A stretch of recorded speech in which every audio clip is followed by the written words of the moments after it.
Hey gamers, okay, I said I was going to make this video, so I'm going to make it. Now, as you know, I got an Xbox One a few days ago. I also got one back in November, and after 48 hours I returned it because I tried to use it as a Blu-ray and DVD player, which it's terrible at. And, you know, I kind of thought maybe I jumped the gun a little bit on that. The PS4 is still going to be my default go-to console for multiplats, etc., and obviously exclusives. And I'm going to continue to use my PS3 as Blu-ray, DVD, and all that, because it's just, that system is awesome for all of that. Plus, I have old games. But I want to talk first, let me push the DualShock 4 out of the way for a minute, about the Xbox One controller, okay? I have a number of issues with this controller. Now, I don't have my Xbox 360 anymore. I sold my 360 months ago, so I can't compare the Xbox 360 controller to it directly, you know, in this video. But I am going to be talking about it a lot because I feel like this controller, and I know I'm not alone in this opinion. Now, I know many of you are going to disagree with me, and that's fine. But fanboys, keep it in your pants. Remember, this is my opinion. But I do have to say, I know that I'm not alone in this opinion. I know, you know, Blunty here on YouTube, the Australian gamer guy, you know, he loved the 360 controller last generation. Now he prefers the DualShock 4. And there's a lot of people like that actually feel more at home on this controller, even though they predominantly use an Xbox 360 controller. There are reasons for that I'm going to get into. Now, does that mean the Xbox One controller sucks? No, it doesn't suck. But I feel like Microsoft took an inordinate amount of time or spent an inordinate amount of money fixing what wasn't broken. Okay? Now, let me start with some positives, okay? The positives about this controller are improvements from the 360 controller, but they're improvements that, in my view, did not go far enough. Case 1 or issue 1 or whatever. I can't even speak this morning. My wife just went shopping and the dishwasher's going in the background and I'm trying to make this video fast. Anyway, first thing is this D-pad, okay? Everybody knows the D-pad on the 360 controller sucked. It was a pain in the ass. I mean, I never really used it for fighters, but I mean, I remember Fallout 3, for example. You guys know I'm a Fallout nut. They let you hotkey items and weapons on the D-pad, and I remember there were times where I would go to pull out my shotgun and end up pulling out the sniper rifle by mistake because of the fucking D-pad. Because for some reason I just pressed it slightly in the wrong direction or whatever because of the way it was shaped and all that. And believe me, when super mutants rushing you, going, "Found you!" and you want to get out your shotty and shotgun them in the face, you know, it kind of sucks when you pull out your sniper rifle instead. So yeah, the D-pad on the 360 controller was a pile of shit. This one is an improvement, okay? But it doesn't go far enough. It's good, but it's not great. First of all, it's clicky. Now, that's a personal preference, okay? I don't care for the clickiness of it. Hear that? Now, let me just show you the DualShock 4's D-pad real quick, okay? And do you hear it? Here, listen close. You can barely hear it. But more importantly, it feels a million times better, all right? It just feels... I can't really explain why. First of all, it doesn't have that glossy texture like the Xbox One does. But it just feels better. I'm sorry. I feel like Microsoft didn't go far enough with this. It's an improvement over the 360, but not enough of one. The other improvement that also doesn't go far enough is on the 360 controller, the AA battery compartment, okay, stuck out on the bottom. And here it is recessed into the controller. The reason it doesn't go far enough is that there's still a compartment for AA batteries and you can't just charge the controller right off the console like you can, hell, like you could with the PS3. I mean, a lot of people, even, you know, who had the 360, myself included, used to complain about that then. And really thought Microsoft, when they came out with a new system, were going to get rid of AA batteries. But no. I mean, it's fine. I can live with it. I have rechargeable AA batteries in there that I can put on a standalone charger. But it would have been nice, you know, if we just had that, you know, the USB plug. That's all you got to do with this. Now, granted, the battery life on this is not good. It's like 8 hours. So that's not, but I mean, you know, you can put the PS4 when it's in rest mode, you can still charge the controller. So not a big deal. I just wish the battery life was longer. But anyway, okay. So those are the positives, you know, or improvements over the 360 controller. But like I said, I feel they don't go far enough. Now let me talk about, let's deal with the things that are the same. The buttons, the face buttons, same shit. The only difference is now they are black backgrounds with colored letters instead of the whole button being colored like it was on the 360. The menu and whatever, I forgot what this button's called. They're basically just start and back or start and select, same shit. Just like on the PS4 controller, the options button here is start, and basically the touchpad, it's also a clickable button. That's your select button. That basically functions as your select button. So really no damage there. Same shit. Okay, the negatives. This is a small negative, but why is the Xbox button all the way the fuck up here? Remember when it was here? That was nice. On the 360, it was right in the middle, and it was easier to get to. And now it's kind of flush, and it's not like, it doesn't stick out very much, which was easier to press. Like, I don't know. It's not a big deal, but I liked the 360 design better.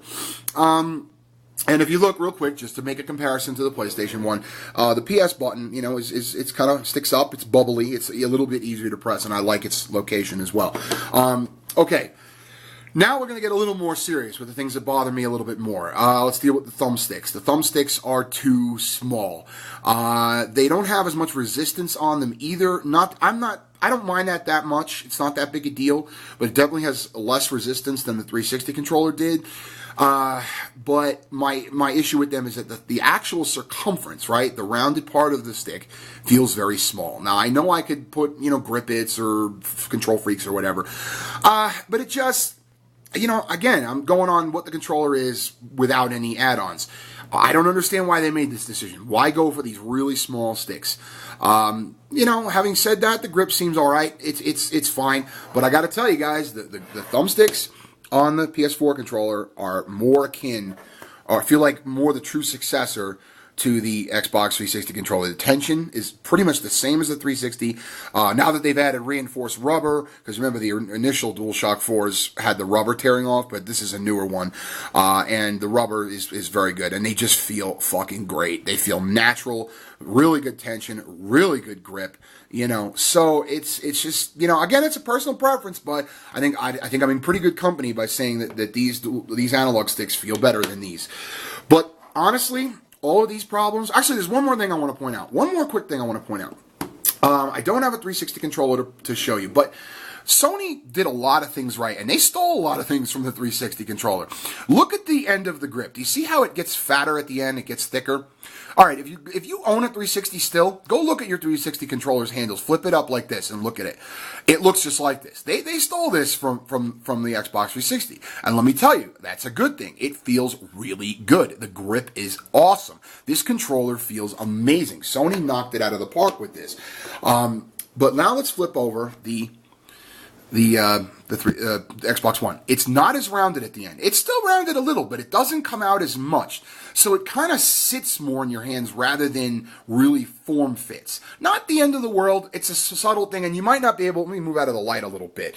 You might not be able to see the difference as much, but it doesn't bubble out as much at the end as the 360 and the DualShock 4 does. But my biggest issue, let's get to that, all right, because this video is running long. I'm already at 8 minutes. My biggest issue is the shoulder and trigger buttons. Microsoft, what the fuck happened here? Now, again, everybody's hands are different, and it's going to feel different to everybody. But again, I think I'm not alone in this. I've been playing a lot of Halo, and so it's the Master Chief Collection. So first-person shooter, and I'm, using the triggers and the bumpers a lot. And I have it set up to they let you change the controls to like Call of Duty style, where you can throw a grenade with RB and all that, and, you can zoom with the left trigger. So yeah, I've been playing a lot of Halo, and gotta tell you, man, first of all, the impulse triggers, all right, the servos which are rumble motors that are within the triggers themselves. Don't like it at all. I used it for about 15 minutes, and then thankfully Halo Master Chief Collection lets you go in and turn the impulse triggers off. Yeah, don't like it. It rattles under my finger. Give me traditional, regular rumble over that any day of the week. It's more of a gimmick, and I just don't like it. It just feels weird, doesn't feel right.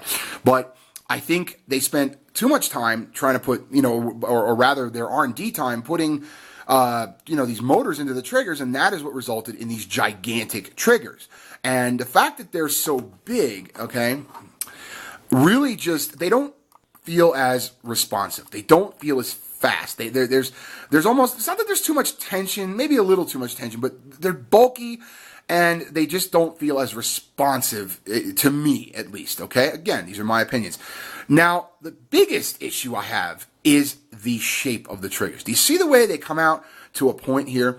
If you look at your 360 controller, the 360 controller's trigger was the point of it was down further, and you can kind of just press it, and you pressed it more here, and the trigger just went flush. Now, when I press here, this just doesn't feel natural.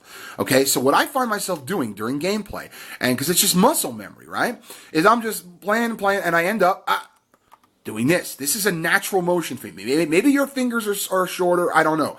But I find myself pressing this corner, and this starts to get uncomfortable after a while. Same on the other trigger. I'm just trying to do this one-handed because of the camera.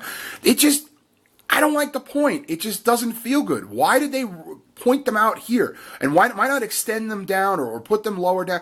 I don't know. It just doesn't, this doesn't feel natural. Now, on the other hand, sorry guys, the triggers on the DualShock feel amazing. This feels natural as all hell. My finger ends up landing right here. And the next thing is, of course, how easy this transition is. The bumpers, L1, and R1. And that's going to lead me to my next problem. Okay, these bumpers are trash. I don't care. I don't give a shit. You want to yell at me over this. The bumpers are complete fucking garbage. What the hell were you thinking, Microsoft? Okay, look at this. You see how my finger's on the trigger? Now, like I already said, I end up pressing it on the corner. Now, if I go to just bring my finger up, here's what happens, okay? I get stuck. All right, it's like a ridge there. You might not be able to see it, and maybe if you game only on the Xbox One, you're used to it. But I'm not, and I'm telling you right now, my finger ends, and the glossy texture doesn't help either. So I end up like getting, I'm like this or whatever, and then I go, and I don't end up pressing it fast enough. And now watch, if I press right here, right, if I just bring my finger straight up, it's harder to press. You know where it's easy to press? Here, all the way out here. So really, if you want to do this fast, what you end up having to do is you have to go out, up, and over. You see? Like this. And that's more cumbersome. It just doesn't feel as good. Ultimately, like I said, I feel like they made a few improvements, but in so many ways, this controller is a step back from the 360 controller. And on the other hand, the DualShock 4 is a step forward in every way from the PS3 controller, and in my opinion is as good if not better than the Xbox 360 controller. This controller is a beast. It might not look as nice, that's the thing. Honestly, the 360 controller is a snazzier looking controller, but I'm not going to stare at it. I'm going to play with it, and when you're playing with it and it's or me specifically, when it's in my hands, it just doesn't feel as good. It just doesn't. The action doesn't feel as good. And like I said before in my last video, I bought the Xbox One to play exclusive games. I will be playing all my multiplats on the PS4, and this controller thing only further cements that and makes me grateful that that's the case because, I've already started to build a multiplat library on the PS4, so I'm only going to be playing Xbox One exclusives. And, like I said, it's not a terrible controller. I'm not telling you guys it sucks, but it's just, I'm sorry, it's the word inferior is the only one it's inferior to its big brother, the 360 controller, and it's inferior to the DualShock 4 in my view. I'm sorry. Like I said, it's not terrible, and you might disagree. Feel free to disagree. Obviously, I'm not trying to tell you that the Xbox One sucks or something. But this controller, man, I don't love it. This video has gone on a long time. Sorry for the long video, but I wanted to do a thorough, in-depth discussion as to what my issues were with this controller. So that's it, guys. Talk to you later.